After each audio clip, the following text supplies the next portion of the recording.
ever since you came out the womb, bruh, the camera's been rolling and you've been an actor. You ain't even realize. You ain't even realize that you've been acting in this movie of life. That's all a front. You're not really who you think you are. Do you know who you really are? You're an actor. You're acting out who you think you're supposed to be. You're acting out who you was told you were supposed to be from your childhood, from the authority figures that were in your life, your teachers, especially your parents. Whatever they told you you were, that's what you're acting out. However they treated you directly and indirectly, you're acting that out. We are all actors. But most of us do it unconsciously. Most of us do this out of a place of non-awareness. We don't know that we're acting a certain way. We have a certain personality because our parents told us something. Because somebody bullied us. And now we have that self-image. And this is why change feels impossible for most of us, because it's easy to say, I want to change.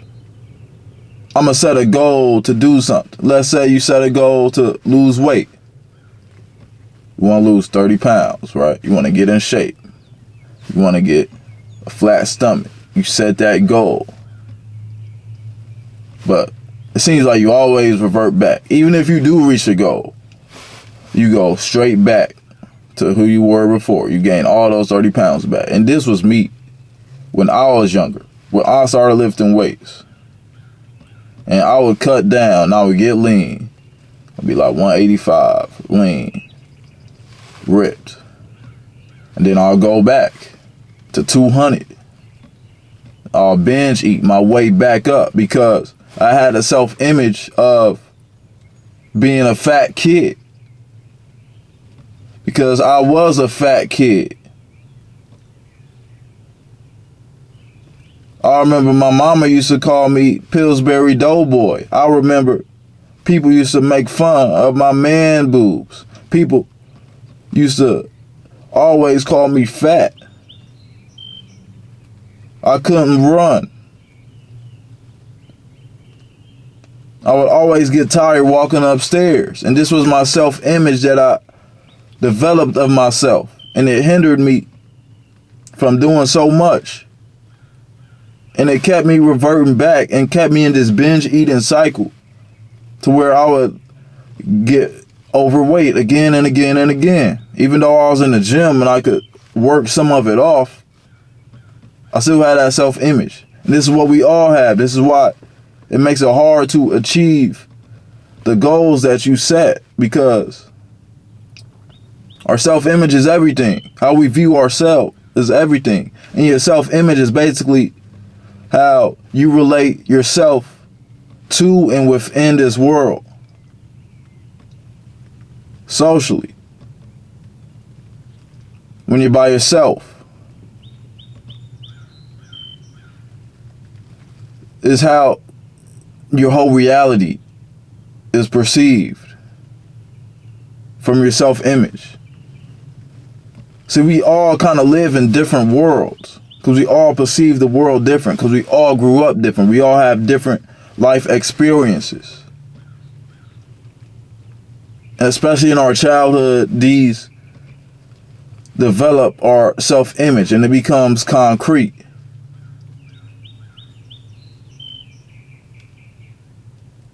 So, due to your environment, the things you saw in your environment, due to your parenting, due to the things you consumed in your childhood and your adolescence, these things developed your self-image. If you were abused, if you were sexually abused, if you were neglected, These things contribute to your self-image. So you view yourself in relation to all of this. If your parents neglected you, you have a self-image of lack of love, most likely. If you grew up in an environment where all you saw was people living degenerate lives, and all you saw was dope fiends, and all you saw was people just living average, then that becomes your self-image. And that's a big thing for us in the black community, because everything we're taught in school, everything that we're taught hinders our self-image, because we're taught that we're only gangbangers, that we're thugs, and that we come from a long line of slaves, and that's it. We're not taught about the great African kings, the Mensa Musas, the riches, the Dogons, the African excellence. We're not taught about these things. So we develop a self-image of worms, of people that come from less than. And it's really crazy.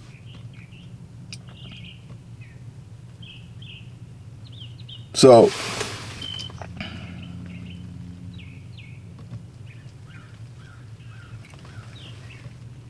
you're an actor in this world, and you're putting on an act, and now you're aware of it because I've told you.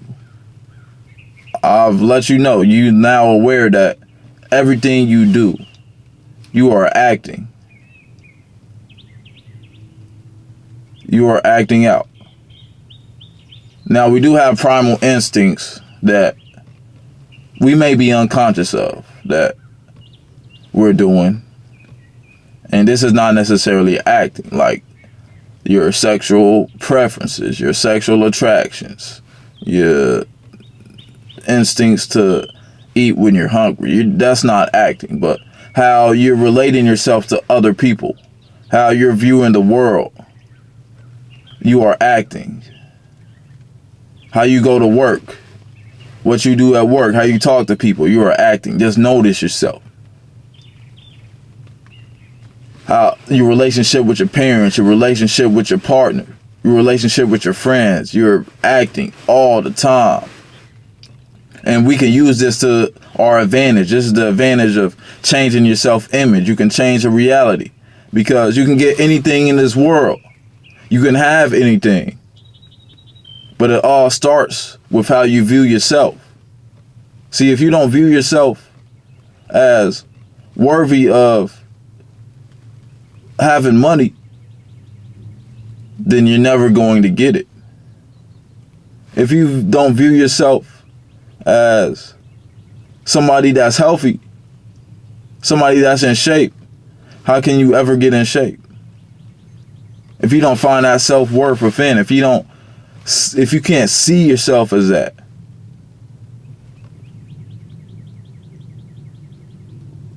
See, the thing that separates the people who have successfully changed themselves, or the people that are successful, is they had or developed the self-image of somebody in that position.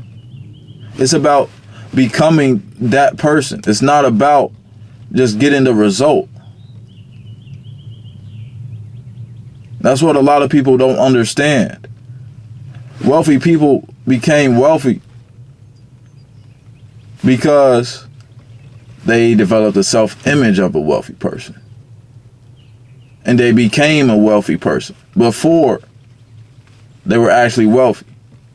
Somebody that became an athlete in their mind before they became an athlete in real life.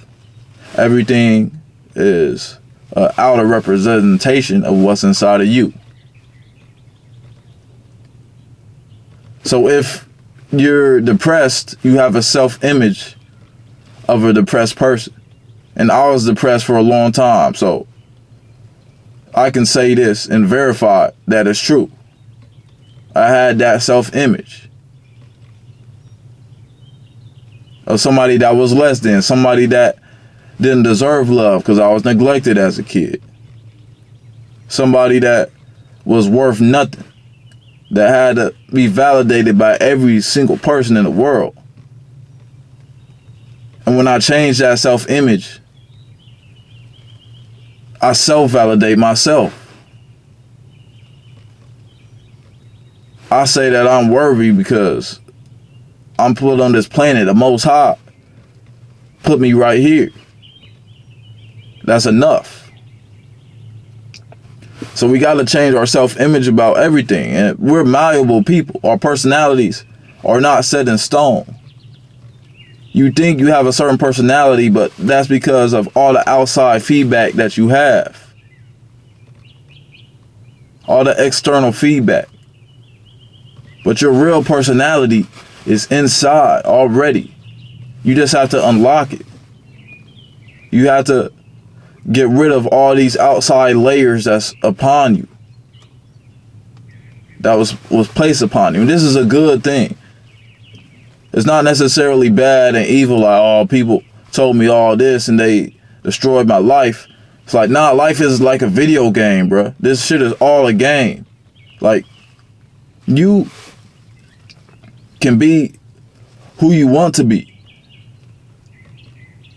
But when you come into this world and you know who you want to be, you just forgot when you was born, right? And now it's like a video game. People are placing all of these upon you. All of these things. They're telling you who you are. They're telling you what to believe. And you develop this outer shell. And now you have to go through your life and you have to dissolve this shell. And it's really fun, bro. It's really a video game. Because it's never ending. Because so much stuff was placed upon you.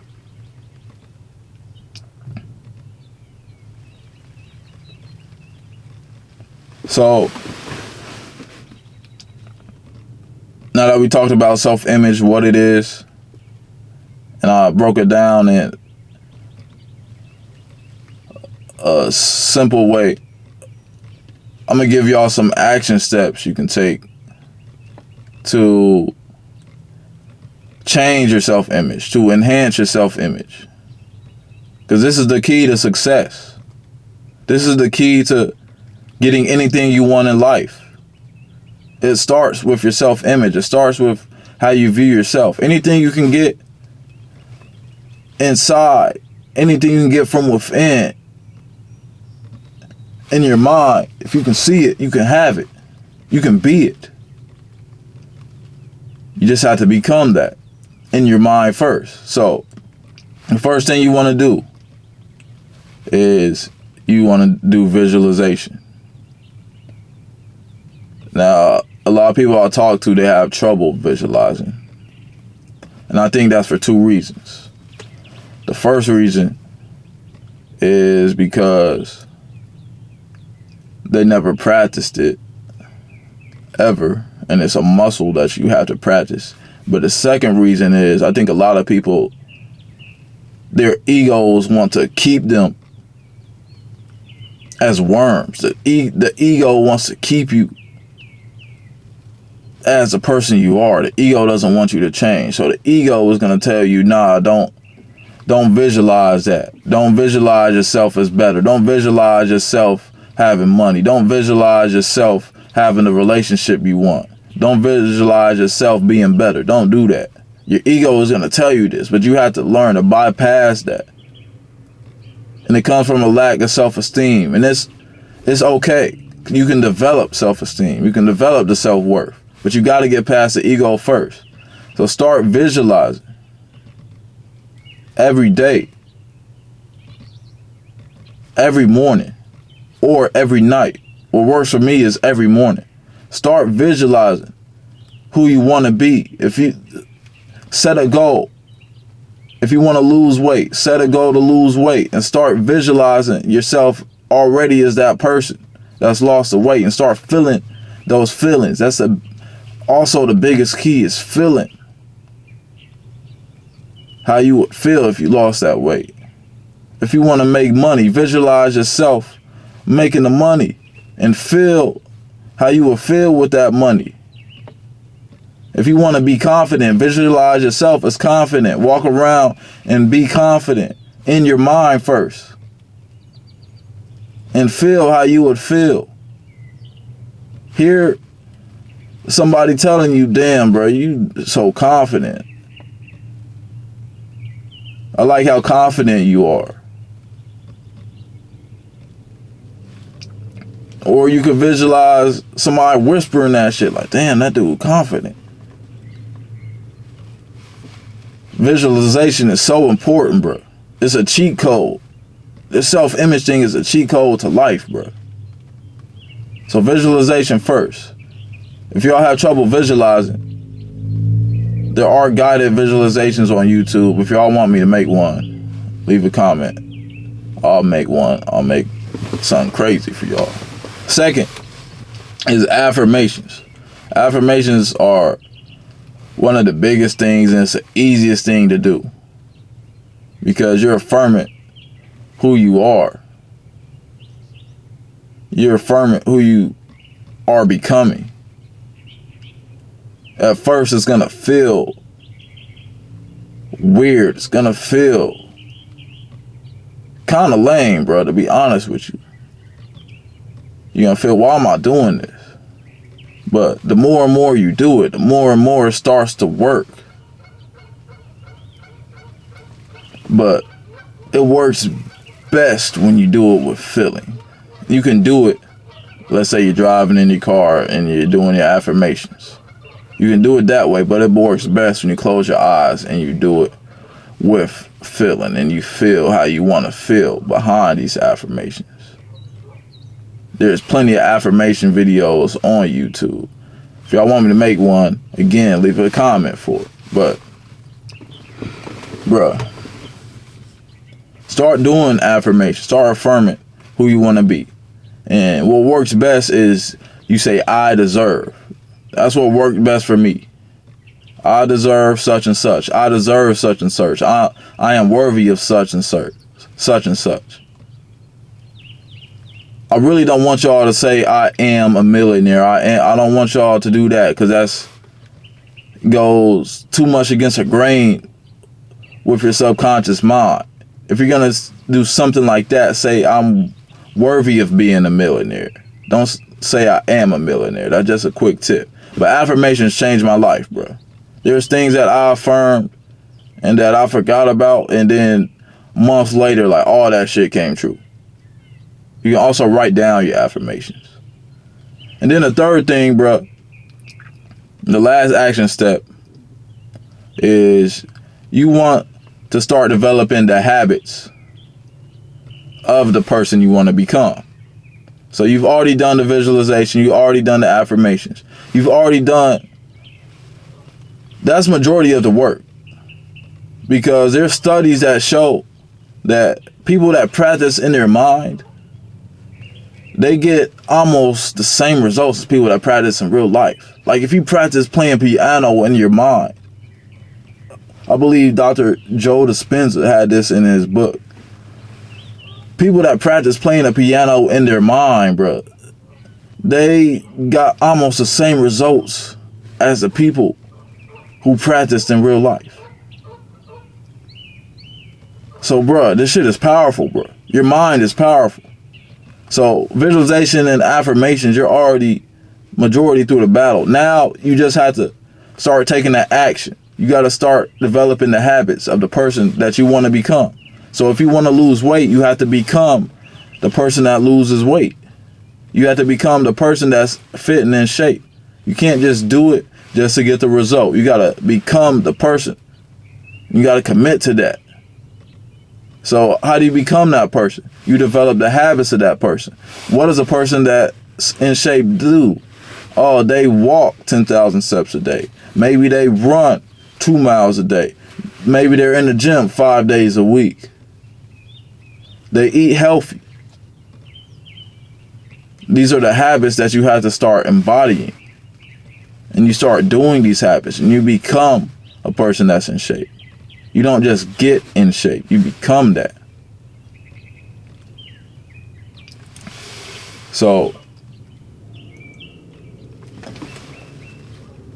this is how you change your world. This is how you change your reality. I've given you everything that you need to do to really change your life.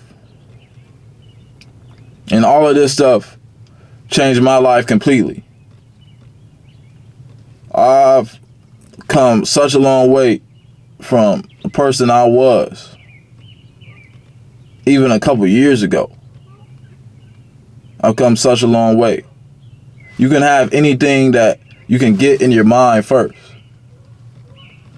If you can get it and you can see it and you can feel it in your mind, then it's yours. You can have it. You are not a worm. You are not less than. Nobody is better than you. You can, if somebody else can get it, you can get it. I don't care what you want to do. If somebody else can do it, you can do it. Nobody is better than you. Become the best. It's Zen Hustler. No slave forever. I'm out this joint.